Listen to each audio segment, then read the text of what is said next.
बासुरक नाम का एक सिंह रहता था। वह प्रतिदिन अनेक वन्य जीवों को मारा करता था। वन के सभी जीव जंतु उससे परेशान थे। एक दिन जंगल के सभी जीव मिलकर उसके पास पहुंचे और उससे निवेदन किया कि वनराज, प्रतिदिन अनेक प्राणियों को मारने से क्या लाभ? आपका आहार तो एक जीव से पूर्ण हो जाता है, अतः प्रतिदिन एक पशु आपके पास आ जाया करेगा। इस प्रकार बिना परिश्रम के आपका जीवन निर्वाह होता रहेगा। हम लोगों का सामूहिक विनाश भी नहीं होगा, क्योंकि प्रजा पर कृपा रखने वाला राजा निरंतर वर्तती को प्राप्त करता है। सिंह उनकी बात मान गया। एक जंगल में एक शेर रहता था। वो प्रतिदिन बहुत सारे जानवरों को मारता था। तो जंगल के सभी जानवरों ने मिलकर उससे निवेदन किया कि हम एक एक करके प्रत्येक दिन आपके पास आ जाएंगे। उससे क्या आपको आहार मतलब कि भोजन प्राप्त हो जाएगा। एक साथ हम सभी जानवरों को मारने से क्या फायदा है ना?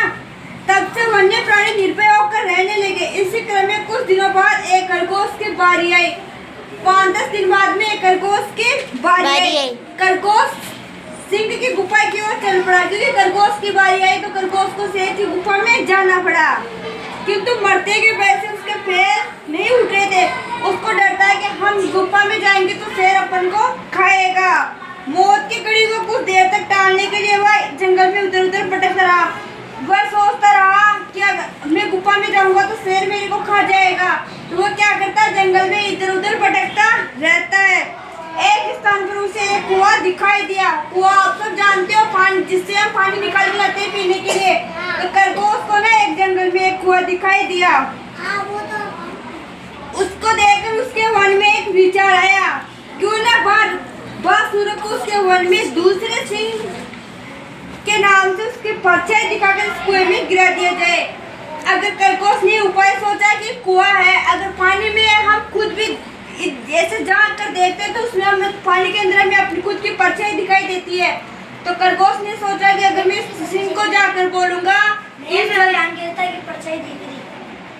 उससे इस जंगल में ना आपसे भी दूसरा बड़ा शेर आ गया है।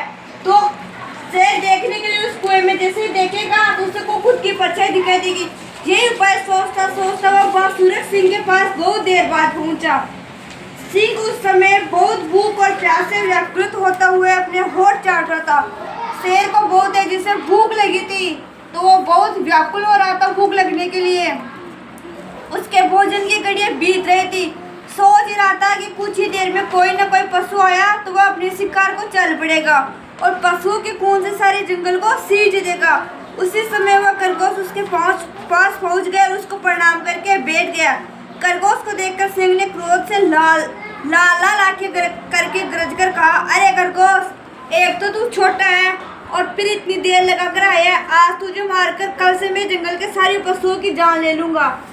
वो शेर बोलता कि खरगोश, वैसे भी तो तू छोटा है, तेरे को खाने से तो मेरे पेट को भोजन की पर्याप्त मात्रा नहीं होगी और मैं आज तेरे को खाने से कल जो जंगल में सभी जानवर है उन सभी को मारकर खा जाऊंगा, उनके वंश का नाश कर डालूंगा। खरगोश ने विनय पूर्वक सिर झुकाकर उत्तर दिया, क्षमा करें स्वामी, आप व्यर्थ क्रोध कर रहे हैं। इसमें न मेरा अपराध और नहीं है न पशुओं का। कुछ फैसला करने से पहले मेरे देरी से आने के कारण को तो सुन लीजिए। शेर गुर्राया, जो बोलना है जल्दी बोल, मैं बहुत भूखा हूँ।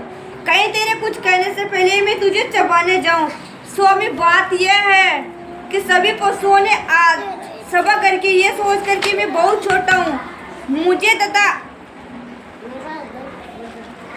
अन्य खरगोशों का आपके पास भोजन के लिए भेजा था। हम 5 आपके पास आ रहे थे कि मार्ग में दूसरा सिंह अपनी गुफा से निकल कर आया और बोला, अरे किधर जा रहे हो तुम?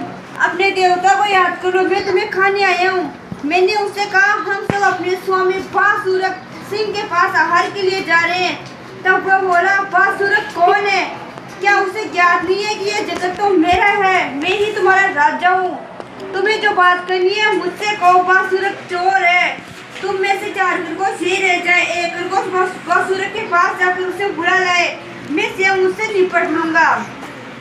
हम में से जो बलशाली होगा वही इसी जंगल का राजा होगा। मैं तो किसी तरह से जान छुड़ाकर आपके पास आई हूँ महाराज।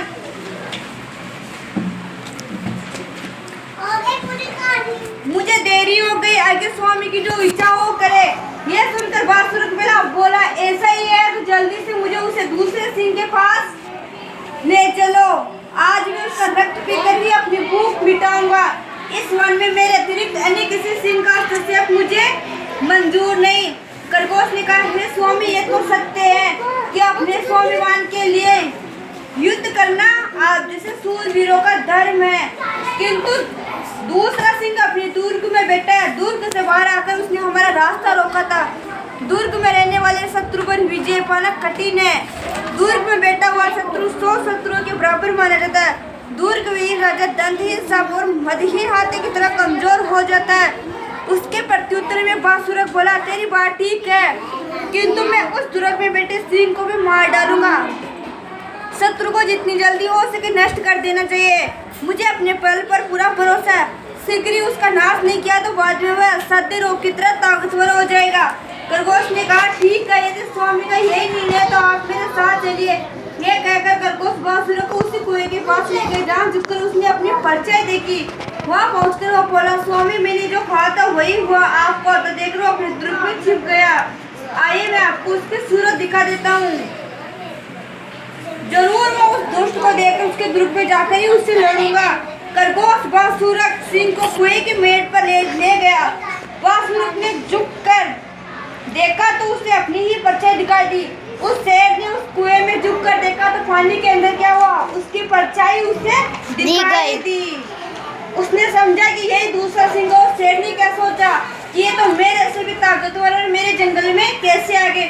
तभी वो जोर से गरजा। उसकी गरज के उत्तर में कुएं से दुगनी आवाज सुनाई थी। अगर कोई भी व्यक्ति पानी के अंदर जाके गरज कुछ भी बोलता तो उसकी दुगनी आवाज सुनाई देती है। तो शेर ने क्या सोचा कि हाँ, अगर इसी में ही वो दूसरा शेर रहता है। उस कूद को दूसरे सिंह की गरज समझकर बासुर उसी समय कुएं में कूद पड़ा और वही जल में डूबकर मर गया। वो क्या करता है, दूसरे अपनी खुद की परछाई देखकर समझता है कि नहीं, इसमें तो ना दूसरा शेर रहता है, तो कुएं में कूद जाता है और पानी में डूबकर मर जाता है। खरगोश ने अपनी बुद्धिमत्ता से सिंह को हरा दिया। छोटा सा खरगोश है जंगल का जानवर। उसने अपनी बुद्धि का प्रयोग करके जंगल का जो राजा होता है शेर, उसको हरा दिया।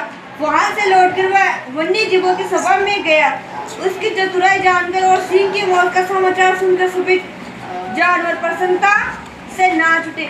इसलिए कहते हैं कि अपनी बुद्धिमानी का प्रयोग करना चाहिए। मुसीबत खरगोश पर मुसीबत तो सभी जंगली जानवरों पर थी, लेकिन खरगोश ने अपनी बुद्धिमत्ता का प्रयोग लेकर मुसीबत में भी सभी का साथ दिया। इसलिए वो शेर